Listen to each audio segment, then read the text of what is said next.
جب قرآن و حدیث کو اسٹڈی کرنے کی کوشش کی تو پتہ چلا کہ ایک بھی نشانی قیامت کی، ایک بھی نشانی جو بتائی گئی ہے علامات صغریٰ وہ باقی نہیں ہے، ساری کی ساری ہو چکی ہیں۔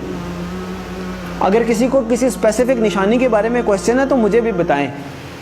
اول تو مطلب جو میں نے اسٹڈی کیا ہے مجھے تو تقریباً سب بھی ملی ہیں۔ تو ایک دن ایک صاحب کہنے لگے آپ تو کہہ رہے ہیں ساری ہو گئی ہیں، پیلے جھنڈے نہیں کہیں سے نکلے۔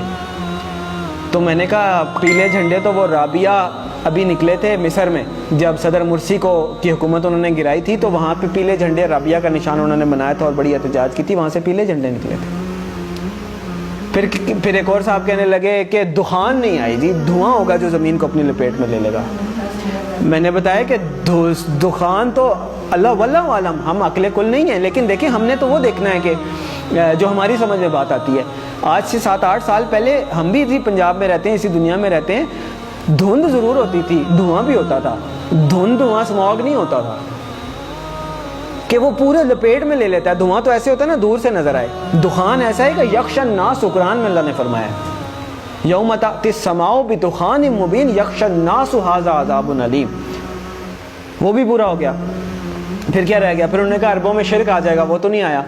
تو میں نے کہا میں بھی سوچتا تھا نہیں آیا، بلکہ جب میں یہ حدیث پڑھ رہا تھا تو میرے ذہن میں یہ تھا کہ پتہ نہیں عربوں میں شرک پتہ نہیں کب آئے گا۔ سب سے زیادہ قرآن حدیث وہاں پڑھا جاتا ہے، حرمین شریفین وہاں پہ ہیں، عبادات وہاں پہ ہوتی ہیں، مساجد رمضان میں وہاں بھری ہوئی ہوتی ہیں، تو پتہ نہیں کب ہوگا۔ اتفاق کی بات ہے کہ میرا نہیں خیال کہ ہفتہ گزرا ہوگا یا کچھ، تو وہ خبر آئی کہ وہ انہوں نے UAE میں مندر بنایا ہے اتنا بڑا اور باقاعدہ نعوذ باللہ اس کی پوجا کر کے انہوں نے اس کی افتتاح کیا۔ عجیب لگا کہ اتنی جلدی کہ جب آپ حدیث پڑھتے ہیں تو آپ کو لگتا ہے کہ عربوں میں شرک لوٹ آئے گا، پتہ نہیں، یہ تو بہت ہی مشکل بات لگتی ہے۔ اور ہم نے مطلب ایک ہوتا ہے سالوں گزر جائیں پھر بھی بات ہے، وہ ادھر پڑھا ادھر وہ بات ہوگی۔ تو ایک بھی نشانی مجھے نہیں ملی، اگر کسی صاحب کو ملی ہے تو مجھے بھی بتائیں۔ اس کا مطلب ہے علامات صغریٰ ساری پوری ہو گئی ہیں، اب علامات کبریٰ کا وقت ہے۔ پہلی علامات کبریٰ میں سے پہلی کیا ہے؟ امام المہدی کا ظہور پہلی علامات کبریٰ میں سے پہلی بڑی نشانی ہے۔ دوسری ہے دجال کا ظہور، تیسری ہے حضرت عیسیٰ علیہ السلام کا حضرت عیسیٰ علیہ السلام کا آسمان سے آنا واپس، چوتھی ہے یاجوج ماجوج۔ 4 یہ نشانیاں ہیں قیامت کی علامات کبریٰ۔ پھر 2 اور نشانیاں ہیں، سورج کا مغرب سے نکلنا اور دعوت الارض کا نکلنا۔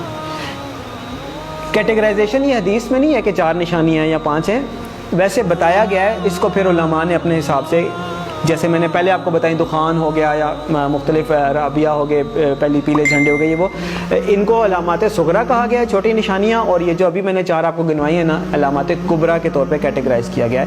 لیکن یہ جو باقی 2 ہیں میں ان کو علامات کبریٰ میں کیٹیگرائز نہیں کرتا، میری اپنی ایک کیٹیگرائزیشن ہے۔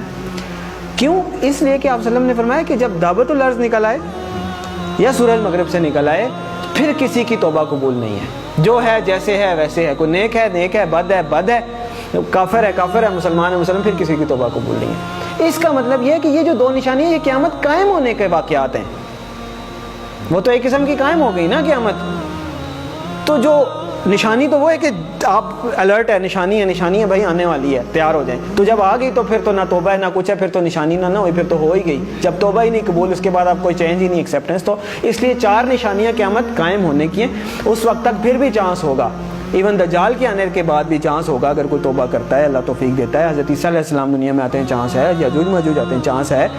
لیکن اس کے بعد دعوت الارض نکل آیا یا سورج مغرب سے نکل آیا، پھر ختم۔ تو علامات صغریٰ ساری پوری ہو گئی، علامات کبریٰ کا وقت۔ اور علامات کبریٰ میں سب سے پہلے امام المہدی کا ظہور ہے۔ اور میرے بھائیوں، میرے پاس مطلب وہ اذان دینے والی بات ہے کہ وہ مؤذن اذان دیتا ہے نا، وہ کبھی کوئی 1-2 بندے آتے ہیں، کبھی کوئی بھی نہیں آتا۔ میرے بس میں نہیں ہے کہ میں چیخ کے بولوں کدھر سو رہے ہو، کدھر جا رہے ہو، اور نکل آؤ روٹی کپڑا مکان سے، اور میری جاب، میری گاڑی، میرا بچہ، میرا پلاٹ، نہیں۔ اور پتہ نہیں قیامت میں نے آپ لوگوں کو حدیث سنائی ہے، آنکھیں کھولیں، اور پتہ نہیں قیامت میں کتنے سال رہ گئے، شاید ہم پتہ نہیں اگلی جنریشن آئے بھی کہ نہ آئے۔ اور بعض لوگ کہتے ہیں پتہ نہیں پاگل ہے، سب کو ایسے لگتا تھا قیامت آنے والی ہے۔ نہیں، حدیث میں آپ صلی اللہ علیہ وسلم نے فرمایا کہ میں اللہ سے امید کرتا ہوں کہ میری امت کو آدھے دن کا وقت تو دے ہی دے گا اللہ تعالیٰ. صحابہ نے فرمایا آدھے دن سے کیا مراد ہے؟ تو آپ صلی اللہ علیہ وسلم نے فرمایا 500 سال.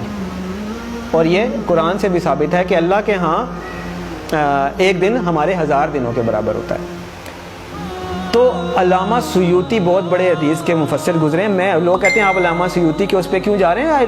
مطلب جو مفسرین گزر چکے ہیں حدیث کے انٹرپریٹیشن دے چکے ہیں, اب میں نے نہیں تو نہیں دینی, اللہ معاف کرے. تو علامہ سیوطی رحمۃ اللہ علیہ نے اس کی انٹرپریٹیشن میں لکھا ہے کہ اس کا مطلب ہے کہ ایک دن کے بعد 1.5 دن, یعنی کہ پچھلی امتوں کو کسی کو 1 دن ملا, کسی کو آدھا دن ملا, کسی اس طرح, یعنی کسی کی عمر 1000 سال ہوئی, کسی کی 500 سال, مختلف. تو انہوں نے اپنے حساب سے بتایا کہ اس کا مطلب ہے 1 دن کے بعد آدھا دن اس امت کے لیے. یعنی باقیوں کو اگر 1 دن ملا ہے تو اللہ تعالیٰ اس امت کو آدھا دن مزید دے دے گا, باقیوں سے زیادہ تھوڑی سی مہلت دے دے گا. تو 1500 سال ہجری. او بھائی کدھر بیٹھے ہیں ہم؟ 1443 ہی ہے نا. تو گنتی کا حساب لگا لیں, 60 سال پورے نہیں رہتے. میں نہیں کہہ رہا.